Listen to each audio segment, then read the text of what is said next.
Hey guys, welcome back to Brad Tragic. Today is another movie review, but today is kind of a different one. And when I do documentaries, it's kind of like, it's kind of hard to say it's a review, because really it's something that exists in the world. So I guess it's basically the filmmaker's perception of the topic they're talking about. So today we're going to be talking about a very, very cool documentary. If you're a huge Doors fan, if you like Doors, the Doors, the band, this is an awesome documentary. I don't think I've seen this before. It seemed a little familiar, so I don't know if I have watched it before. But this was, I believe it's called People Are Strange, is what the documentary was called. If it's not, then whatever you clicked on, that's the right title. I blanked out when I went to make the video, and I'm like, but yeah, it's a really good thing. It kind of, the only thing weird about this is they have an actor that plays Jim Morrison in the film at some parts, just because they're trying to have like a little bit of extra like scenes added in. And he looks a lot like Jim Morrison, pretty good amount, pretty decent. And even at the beginning, they kind of talk about the Doors and about, they kind of just get right to it, and they tell you, hey, he passes away at the age of 27. And I totally didn't know he passed away that young. I did not know that. I know a lot of other people did, died relatively young. I mean, I think Jimi Hendrix and, what's the other one? Janis Joplin? Yeah. Died extremely young. And there's some others they named in the movie. But at the beginning, they said that, I guess with any big, huge, star like Jim Morrison, they thought he faked his death. And, to be quite honest, in Jim Morrison fashion, I wouldn't be surprised. But with all the things that they talked about in the movie that happened near the end of his life, I don't think he faked his death. There's no way. Because, he was coughing really bad and things like that. And just, yeah. So, I don't know. But it's kind of neat to know, if there's anybody that's ever has faked their death, and it's come to light. People always talk about Elvis, that he didn't really die when people thought he died, that he died later on, or something like that, from something else. But this was a really good documentary, though. Like I said, they start off with the actor in a scene in a car. It's annoying when they keep going to this actor in the car. And I'm like, stop it. Let's talk about the damn band. And they do it a lot at the beginning of the documentary. And I'm like, oh, please stop.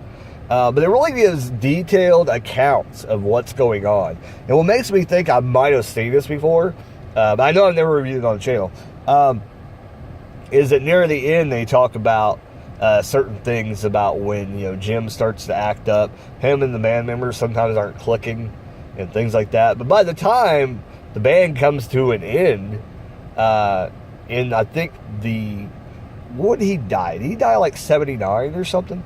Around that time, I thought. Somewhere around that, I thought, is when he passed. I don't know the exact date. I don't think it was in the 80s. It was before the 80s hit. I'm pretty sure he passed. But don't quote me on that. But I know that they kind of got on better terms before he moved on. He wanted to do another album, but he just got sick before he could get back to America because he ended up dying in Paris. But, I'm not giving you spoilers. This is the Doors. If you don't know the biography of the Doors, then, I'm not spoiling anything. But it tells you a lot of stuff. It tells you a lot of cool stuff. And even though I may say some of the stuff, go watch the movie. It's interesting. It does have some nudity. It shows some women parts and some male parts, in the movie sporadically.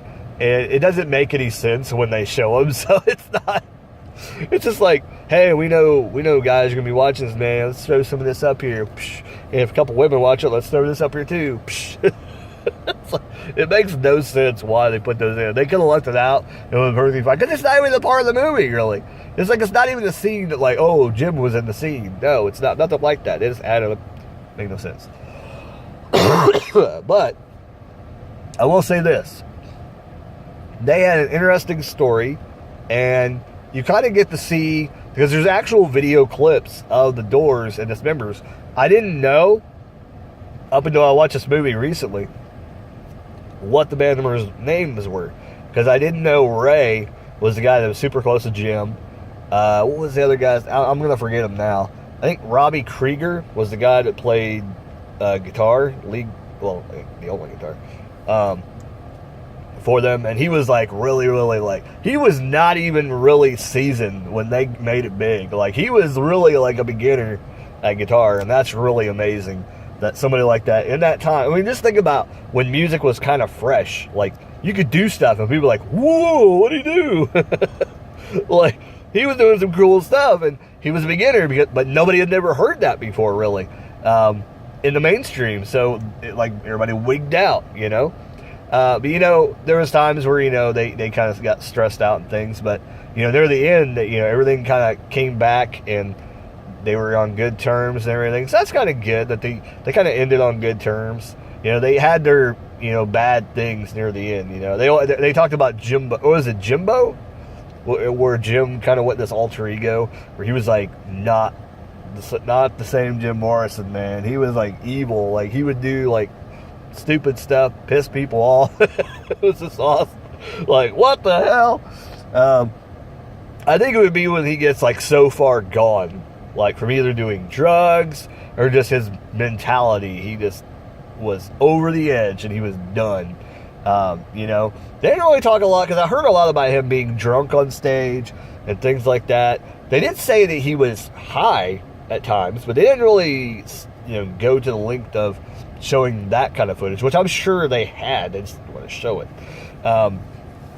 They would show, I think they showed a part, they didn't really show a lot of clips of the night when he supposedly exposed himself. That's interesting. I think that's interesting. And I go back to this, and I don't know if anybody before this did stuff like that. And now you look at so many other bands that have done that kind of stuff, and you look at like, did Jim start that? Like, is he the first guy or girl, whoever, lead man, front man, singer, to ever do anything wild like that people were like, whoa, that person was going to do that, or that person did that? You know, he did some stuff, man. And I know probably the Sex Pistols probably did some stuff, and I don't know when they came around, you know, timeline-wise. But I know that he seemed like he was way ahead of his time, man. I think if the Doors would have came out in the mid-'80s, they probably, or actually in the 90s, they probably would have been a hit too. I think they still would have been a hit in the 90s. And I think that we would have seen a whole different, you know, side of Jim Morrison than we would have now, if they would have been around at that time, you know. Because I think he would have got wilder than that. Yeah, I would definitely recommend, if you like the Doors, to check out People Are Strange. It's a really good documentary. You really get to see some things that you haven't seen on other documentaries. Footage of the band talking and interacting, that's stuff that you like. And this is probably one that I would probably buy. I don't know if I watch it all the time, but it's one that I would like probably to have in my collection. Like if I came across it for $1 or $2, I'd probably pick it up. I'd also recommend the Doors movie. I haven't seen it in a long time, but it's really good too. If you're a Doors fan, check out that movie. I think it was actually pretty good. I think Val Kilmer did a great job. But yeah, People Are Strange, definitely was worth the watch. This ain't a super long video. I ain't got much to say. If you don't know the story of the Doors, that's pretty much what this was. But it gave a detailed account. It gave you, you know, a little bit more detail than what a normal biography would give you. You know, it kind of went outside the box, and everything you knew about the Doors, they glossed over it, and they showed you other stuff.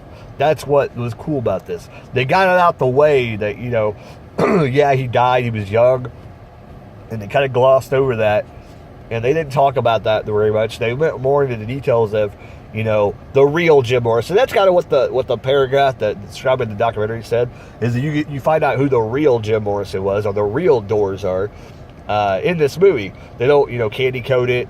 They don't, you know, not show things. They showed things that the band did, you know. They showed Jim and, you know, other people not really talking to each other, just like hanging out in the back. And it's kind of cool. Anyways, like, comment, subscribe, all that good jazz. Hope you guys enjoyed the video. Let me know down below any other cool documentaries you've seen about bands I should check out. Some of the main ones I've seen. I don't know if I reviewed them all on this channel. But a lot of them I've seen. If it's not a band I'm into, I really don't like to watch it. To be completely honest. I've seen a lot of them though. Like I've seen like Three Doors Down. I've seen Led Zeppelin. I've seen some other ones.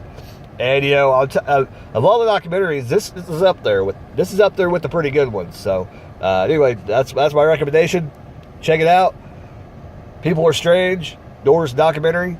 Like, comment, subscribe, all that good jazz. Keep rocking and keep on watching documentaries, especially on the Doors. Jim Morrison, he's my hero. Later, guys. Keep rocking.